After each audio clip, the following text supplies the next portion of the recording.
disappearing neighbor. The sound of the moving truck jolted me awake.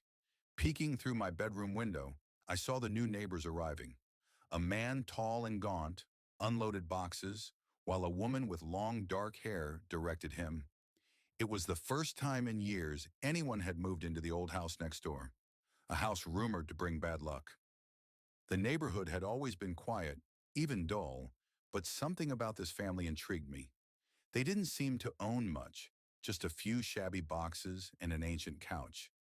The man rarely looked up, while the woman scanned the street as though expecting someone or something to appear.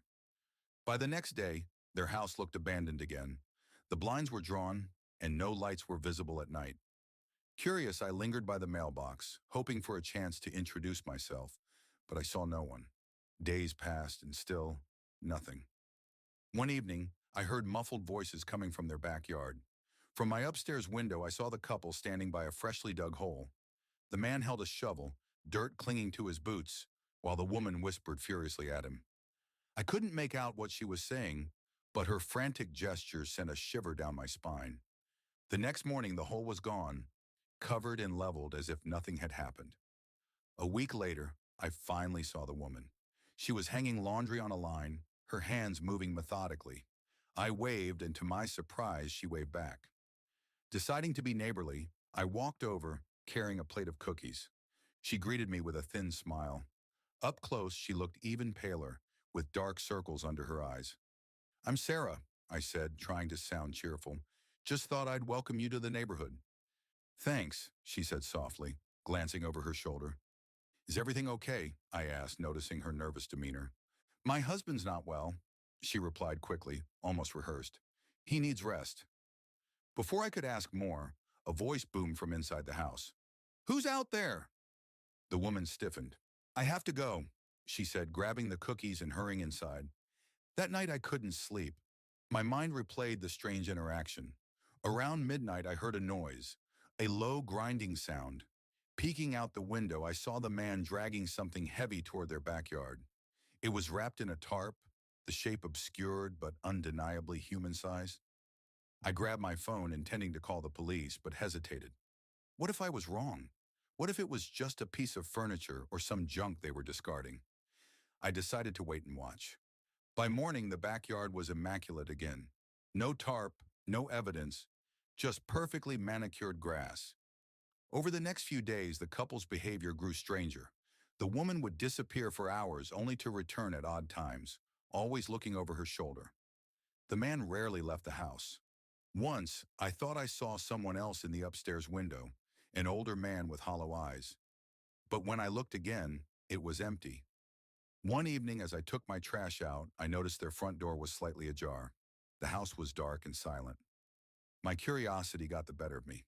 "Hello," I called out softly, stepping onto the porch. No answer. I pushed the door open wider. The air inside was damp and cold, carrying a faint metallic smell. The living room was sparsely furnished, just the old couch and a coffee table covered in dust. "Sarah?" I called again. A faint creak came from upstairs. My heart pounded as I debated whether to go further. Against all logic, I climbed the stairs, each step groaning under my weight. At the top, a single door stood ajar, light spilling out from the gap. I peeked inside. The room was empty except for a mirror leaning against the wall. But in the reflection, I saw something that wasn't there, a figure standing right behind me. I spun around, but the hallway was empty. Terrified, I bolted out of the house and didn't look back. That night, I decided to report what I'd seen, but when the police arrived, the house looked completely abandoned. The couple was gone, their belongings vanished as if they had never been there. Even the backyard, where I'd seen the man digging, was untouched. The officers dismissed my concerns as paranoia, suggesting the couple might have skipped town. But as they were leaving, one of them hesitated. "This isn't the first time we've had reports about this house," he said quietly. "Every few years, people move in, and then they disappear." Unable to shake the unease, I started digging into the house's history. It turned out that it had been vacant for decades, with a long trail of mysterious disappearances linked to it. Families would move in, stay for a few weeks, and then vanish without a trace.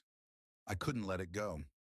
One night, armed with a flashlight, I snuck into the backyard to investigate. The ground where I'd seen the couple digging felt loose. I grabbed a small spade and started digging. After a few minutes, my spade hit something hard.